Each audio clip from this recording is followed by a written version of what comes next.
আপনার নামে কয়টি সিম রেজিস্ট্রেশন করা আছে সেটা কি আপনি জানেন? এখন থেকে একজনের আইডিতে শুধুমাত্র 10টি সিম বায়োমেট্রিক রেজিস্ট্রেশন থাকবে। এখন আপনারা কিভাবে চেক করবেন কোন সিম থাকবে আর কোন সিম বন্ধ হবে? আপনি কি জানেন আপনার আইডি কার্ড দিয়ে এখন বর্তমানে কয়টি সিম আছে? এবং যদি 10টি সিমের বেশি থাকে তাহলে কোন সিমটা থাকবে, কোন সিমটা বন্ধ হবে সেটা কি আপনি জানেন? এবং এই ভিডিওতে আমি আপনাদের দেখাবো কিভাবে আপনার পছন্দ মতো সিম বন্ধ করবেন এবং যেটা আপনার গুরুত্বপূর্ণ, যেটা আপনার দরকার, আপনার পছন্দ মতো সেই সিমটা কিভাবে আপনি রাখবেন সেই প্রসেসটা দেখাবো আমাদের আজকের ভিডিওতে। চলুন সরাসরি আমরা ভিডিওতে মুভ করি। বাংলাদেশ টেলিযোগাযোগ নিয়ন্ত্রণ কমিশন বিআরটিসি নতুন নিয়ম এনেছে। এখন একজনের জাতীয় পরিচয়পত্র দিয়ে সর্বোচ্চ 10টি সিম বায়োমেট্রিক রেজিস্ট্রেশন করা থাকতে পারবে। এর মানে কি, যদি আপনার নামে 10টা সিমের বেশি থাকে তাহলে 10টা সিম রেখে বাকি সিমগুলো অটোমেটিকলি বন্ধ করে দেওয়া হবে। এখন প্রশ্ন হলো কোন সিমটা বন্ধ হবে আর কোন সিমগুলো থাকবে। চলুন আপনাদেরকে সরাসরি আমি প্র্যাকটিক্যালি মোবাইল স্ক্রিনে দেখাই। আমরা প্রথমে সরাসরি চলে যাব গ্রামীণের মাইজিফি অ্যাপস, তাতে আমি গ্রামীণ অ্যাপসটা দিয়ে দেখাবো। তবে সকল সিমের অপশন যেমন এয়ারটেল, রবি, বাঙালি, আপনার টিকেটে যতগুলো সিম আছে সবগুলো সিমের অ্যাক্টিভিটি আমি শুধু মাইজিফি অ্যাপসের মাধ্যমে সবকিছু দেখাবো। তবে যেটা হলো মাইজিফি অ্যাপসে ঢোকার আগে অবশ্যই সাথে আপনার আইডি কার্ডটা রাখবেন, অথবা আইডি কার্ড যদি না থাকে আইডি কার্ড লাস্ট 4 ডিজিট নাম্বারটা, যেটা আইডি কার্ড যে এনআইডি নাম্বার 4 ডিজিট লাস্ট নাম্বারটা মনে রাখতে হবে। এবং আপনার আইডি কার্ড দিয়ে একটা গ্রামীণ সিম থাকতে হবে, তাহলে আপনি গ্রামীণ অ্যাপসের মাধ্যমে সকল যতগুলো সিম ইউজ করতেছেন বা যতগুলো সিম আপনার আইডি কার্ড দিয়ে কিনছেন সবগুলো সিম বন্ধ করতে পারবেন, খুলতে পারবেন বা দেখতে পারবেন। আর যদি আপনার আইডি কার্ড দিয়ে কোনো গ্রামীণ সিম না থাকে তাহলে অবশ্যই আমার কমেন্ট বক্সে জানিয়ে যাবেন, তাহলে আমি আপনাদের জন্য রবি বা অন্য সিমগুলো দিয়ে কিভাবে কাজটা করতে হবে তা সেটা দেখিয়ে দেবো। আইডি কার্ড দিয়ে যারা গ্রামীণ সিম কিনছে তাদের জন্য আজকের প্রচেষ্টা। চলুন আমি সরাসরি গ্রামীণ অ্যাপস ওপেন করে নিচ্ছি আমার মনে। আপনাদের যাদের গ্রামীণ অ্যাপস ওপেন করা নাই তারা অবশ্যই প্লে স্টোর থেকে গ্রামীণ অ্যাপসটা নিয়ে অ্যাপসটা ওপেন করে নেবেন। আর যদি অ্যাপসটা না জানেন তাহলে অবশ্যই ইউটিউবে কোনো একটা ভিডিও দেখে গ্রামীণ অ্যাপসটা ওপেন করে নিতে পারেন। তো আমার যেহেতু গ্রামীণ অ্যাপসটা ওপেন করা আছে আমি সরাসরি আমার গ্রামীণ অ্যাপসটাতে ওপেন করি, অ্যাপসটাতে চলে যাই। ওকে, আমি অ্যাপসটা ওপেন করে নিচ্ছি। আপনারা দেখতে পাচ্ছেন আমার গ্রামীণ অ্যাপসটা ওপেন হয়ে গেছে। গ্রামীণ অ্যাপসটা ওপেন হওয়ার পরে আমার এখানে একটু যদি দেখেন আপনাদেরকে, আমার ব্যালেন্সে 20 টাকা আছে, লেখা আছে account validity expired research to active, যেটা হলো আমার এই সিমটা বর্তমানে বন্ধের আওতায় চলে গেছে। রিসার্চ করলে এটা অ্যাক্টিভ হবে। ওকে, আমরা সরাসরি চলে যাব, যে কাজটা আপনাদের দেখাবো সেটার জন্য চলে যাবো। নিচে দেখেন অনেকগুলো অপশন আছে, এখানে লেখা আছে home, offer, explore, service account. আমি সার্ভিসে চলে যাব। নিচে যে ডানে অপশনটা আছে সার্ভিস, এখানে ক্লিক করে দেবো। এখানে ক্লিক করার পরে আমরা অনেকগুলো অপশন দেখতে পাচ্ছি, রিসার্চ অ্যান্ড ব্যালেন্স, তারপরে রুমিং, তারপরে লেখা আছে সিম সার্ভিস। আমাদের সিম সার্ভিসটি সবচেয়ে গুরুত্বপূর্ণ। সিম সার্ভিসের আন্ডারে আর অনেকগুলো অপশন দেখা যাচ্ছে। তো আমরা ডানের উপরে যেটা আছে মাই সিমস, আমরা এই অপশনটাতে ক্লিক করে দেবো। এই অপশনে ক্লিক করার পরে দেখেন আমাদের একটা অপশন চলে আসে এখানে, get the number of SIM registered under your NID, যেটা হলো আমার ফোন নাম্বারটা দেখাচ্ছে। এমনকি এখানে বলা আছে যে enter the last 4 digit of the NID SS, যেটা হলো আমার আইডি কার্ডের লাস্ট 4 ডিজিট এখানে ডায়াল করতে হবে। যে এই ঘরগুলো আছে আমি এখানে ঘরটাতে ক্লিক করলাম। তো আমি যেহেতু মুখস্থ আছে আমার আইডি কার্ডের নাম্বারটা বা আইডি কার্ডটা আমার সাথে নেই, সমস্যা নেই, আইডি কার্ড নাম্বারটা মুখস্থ আছে। আইডি কার্ডটার সাথে নেই, আইডি কার্ডের সাথে নিয়ে অবশ্যই আসবেন, অথবা আইডি কার্ড লাস্ট 4 ডিজিট মুখস্থ থাকলে চলবে। তো আমি আমার আইডি কার্ডের লাস্ট 4 ডিজিট আমি এখানে বসে দিতেছি। আইডি কার্ডের লাস্ট 4 ডিজিট দেওয়ার পর আমি এখানে কন্টিনিউতে ক্লিক করে দেবো, সবুজ জায়গায় কন্টিনিউতে ক্লিক করে দেবো। কন্টিনিউতে ক্লিক করার পরে যেটা আপনারা দেখতে পাচ্ছেন আমার অলরেডি আমার আইডি কার্ডে কতগুলো সিম অ্যাক্টিভেশন করা আছে, সবগুলো সিম এখানে চলে এসেছে। আমার এখানে দেখা যাচ্ছে গ্রামীণ সিম আছে 8টা, এমনকি আধার অফারটা, আমি আধার অফারটা ক্লিক করি, এখানে দেখা যাচ্ছে 7টা, যেটা হলো যেমন আমার এখানে রবি আছে, এয়ারটেল আছে, টেলিটক আছে, তারপর আমার এখানে গ্রামীণ আছে। টোটালি 15টা সিম আমার আইডি কার্ড দিয়ে অ্যাক্টিভেশন করা আছে। এখন যেটা হলো আমার কোন সিমটা থাকবে কোন সিমটা থাকবে না, এখন যেটা আমি যদি এখানে আপনাদের দেখাই, তারা সাধারণত অফিস থেকে একটা মেসেজ দিয়ে দিচ্ছে আমার আইডি কার্ডে কতগুলো সিম আছে।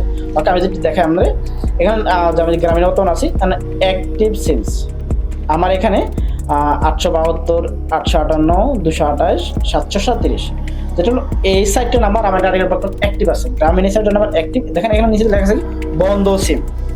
আমার বর্তমানে এই সাইটটা গ্রামীণ সিম আছে, ওগুলো বন্ধ। এখন যেটা হলো আমার যে সিমগুলো সচল আছে, যেগুলো অ্যাক্টিভ আছে, আমার এই সিমগুলো থাকবে। যেগুলো আমার বন্ধ রাখতে চলে গেছে আমার এই সিমগুলো কি অটোমেটিক যখন বন্ধ করে তখন বন্ধ হয়ে যাবে। এখন আমি চাচ্ছি যে আমার এই বন্ধ যে সিমগুলো আমি এখান থেকে আমার কিছু সিম যাতে আমি অ্যাক্টিভ রাখতে পারি, কারণ ওগুলো আমার ইম্পোর্টেড সিম আছে, আমি যদি অ্যাক্টিভ রাখতে পারি তাই আমি এখান থেকে এই সিমগুলো অ্যাক্টিভ করবো। এখন অ্যাক্টিভটা কিভাবে করবো সেটা আমি বলি। আমি আরেকটা উত্তর এভাবে দিয়ে দিই, যেটা হলো আমি এর ফাঁকে আরেকটা উত্তর দিয়ে দিই, হয়তো আপনাদের ভিডিও দেখে হয়তো খারাপ মনে হতে পারে যে একজন আইডিকের যে 15টা সিম, আমার মতো একটা কম বয়সে কোনো আইডিকের 15টা সিম, আপনার হয়তো অনেক কিছু মনে আসতে পারে। আসলে না, সেরকম কোনো বিষয় নয়, কারণ আমার এখানে অনেকগুলো ব্যবসায়ী সিম আছে, যেটা আমি ব্যবসা করি, প্লাস আমি বিকাশের ব্যবসা করি, যার কারণে আমার অনেকগুলো সিম প্রয়োজন পড়ছে। বাট এই জন্য আমি 15টা সিম অ্যাক্টিভ রাখছি। বাট এখানে আমার আবার রিসার্চের ব্যবসা করি, রিসার্চের অনেকগুলো সিম আছে, তো সব মিলে আমার 15টা সিম অ্যাক্টিভ হয়ে গেছে। এখন আমি এখান থেকে যাচাই করে কিছু সিম থেকে বাদ দেওয়া যায় কিনা। তো আমি এখানে, যেহেতু আমার এখানে মনে হয় 244, এটা আমি অন্য একজন লোক ব্যবহার করে এটা বন্ধ করে দেবো। 873 এটা বন্ধ করে দেবো। তারপরে 910 এটা আমার একটা ভাই ইউজ করে, তাও বন্ধ করে দেবো। ওনার সাথে আমার সাথে যোগাযোগ হয়েছে, কারণ এই সিমগুলো যারা ব্যবহার করে আমি তাদের সাথে যোগাযোগ করছি, আসলে আপনার সিমগুলো বন্ধ করতে চাচ্ছি, মানে আপনার প্রয়োজন আছে কিনা বলছি না, বন্ধ করতে পারি, তাই আমি যোগাযোগ করে নিছি। তারপর দেখেন নিচে লেখা আছে যে 012, যেটা হলো 12 যে নাম্বারটা আছে, 12 নাম্বারটা আমি অবশ্যই প্রথমে অ্যাপসটা ওপেন করছি। এটা আমার অবশ্যই প্রয়োজন, এটা আমার প্রয়োজনীয় একটা সিম। আমি এখন এই সিমটা আমি অ্যাক্টিভের আওতায় আনি। এখন আমি অ্যাক্টিভ করতে সিমটা কিভাবে করব? আমি অ্যাক্টিভ করার জন্য এই সিমটাতে এখন রিসার্চ দিতে হবে। আমি জাস্ট আপনাদেরকে রিসার্চটা দিয়ে দেখাবো। চাইলে আপনারা দোকান থেকে বা যে কোনো জায়গাতে রিসার্চটা দিতে পারেন, বাট আপনাদের দেখানোর জন্য আমি টোটালি ভাবে চাচ্ছি যে আমি আমার এই অপশনটা থেকে আমি যেন রিসার্চটা কমপ্লিট করতে পারি। আমি এখানে রিসার্চ অপশনে ক্লিক করব। রিসার্চ অপশনে ক্লিক করার পর এখানে 20 টাকা দেখাচ্ছে, আমি 20 টাকা থাকা অবস্থায় আমি এখানে কন্টিনিউ দিয়ে দেবো। কন্টিনিউ দেওয়ার পরে দেখেন কি হয়। ওকে, আমি এখানে বিকাশ থেকে রিসার্চটা দিতে চাচ্ছি, সরি না, আমি নগদ থেকে রিসার্চটা দেবো। আমি নগদ নাম্বারটা থেকে রিসার্চ দেবো। আপনারা চাইলে দোকান থেকে, বিকাশ থেকে যেভাবে ভরেন না কেন, বাট 20 টাকা 10 টাকা গেছে না, মানে 20 টাকার উপরে যত টাকা পারেন না কেন রিসার্চ দিবেন। রিসার্চ দিলে আপনার সিমটা অ্যাক্টিভ হয়ে গেছে। বাট তার প্রমাণ আমি দেখাচ্ছি, আমি রিসার্চটা দিলে আপনারা বুঝতে পারবেন। আমি রিসার্চটা দিচ্ছি, আমি আমার নগদ নাম্বারটা দিয়ে দিলাম। নগদ যে নাম্বারটা দেবে, ওই নাম্বারটা ওটিপি যাবে, আমি ওটিপিটা এখানে এন্ট্রি করতে হবে। ওকে, আমার কোডটা এখানে চলে আসলো। আমি কোডটা আসার পর এখানে প্রসেসটা ক্লিক করে দেবো। ওকে, এখন আমার বিকাশের পিনটা চাচ্ছে, আমি বিকাশ পিনটা এখানে দিয়ে দিচ্ছি, তারপর প্রসেস দিয়ে দিচ্ছি।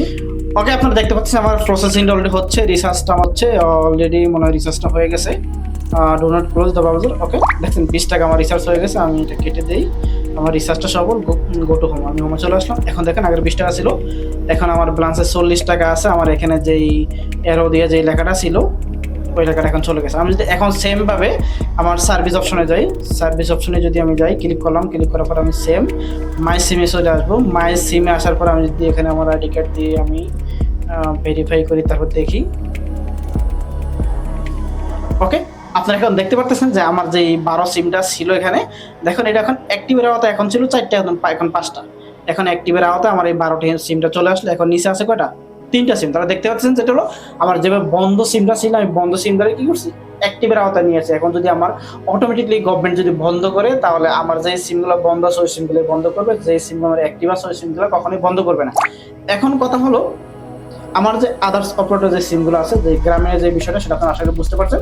এখন যে আদার্স অপারেটর যে সিমগুলো আমার আছে, এই সিমগুলো আমার এখানে বর্তমানে 1টা 2টা 3টা 4টা 5টা 6টা 7টা সিম আছে আমার বর্তমানে এখানে, যেটা হলো রবি আছে 1টা 2টা 3টা 4টা সিম আছে রবি, টেলিটক 2টা, তারপরে আমার আছে এয়ারটেল 1টা।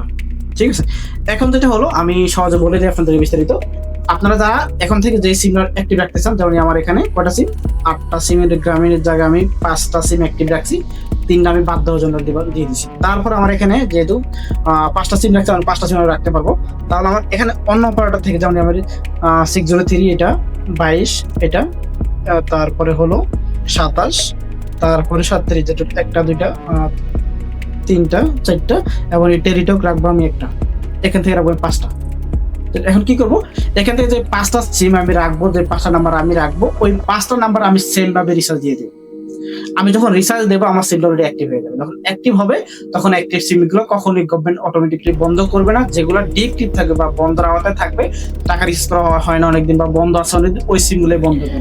যারা বাটন ফোন ব্যবহার করেন, তারা কি করবে, তারা হলো গিয়া আপনার মোবাইলে, যেটা আপনার আইডি কার্ডের সাথে নিয়ে, আপনার আইডি কার্ড দিয়ে সিম লইছেন এমন একটা সিমে, একটা মোবাইলে ডায়াল করবেন *16001#, *16001#।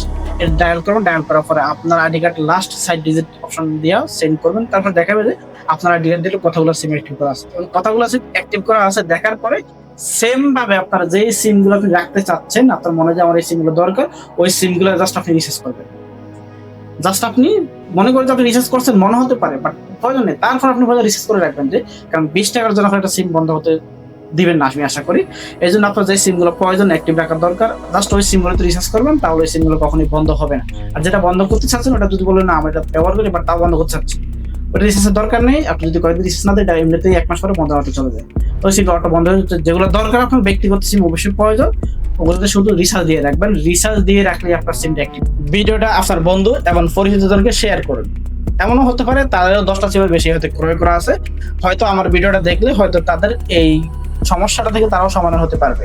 বাট আপনি যেরকম সমস্যা ফেস করছেন হয়তো তারা এরকম সমস্যা ফেস করতে পারে। বা আপনার যদি সমস্যা না হয়ে থাকে, মনে হয় যে আপনি 10টা সিম কিনেন না, আপনি সেফলি আছেন, বাট হয়তো আপনার বন্ধু বান্ধব প্রতিবেশী কেউ না কেউ অবশ্যই 10টা সিম বেশি ক্রয় করে ফেলছে, যেহেতু আগে 15টা সিমের লিমিট ছিল।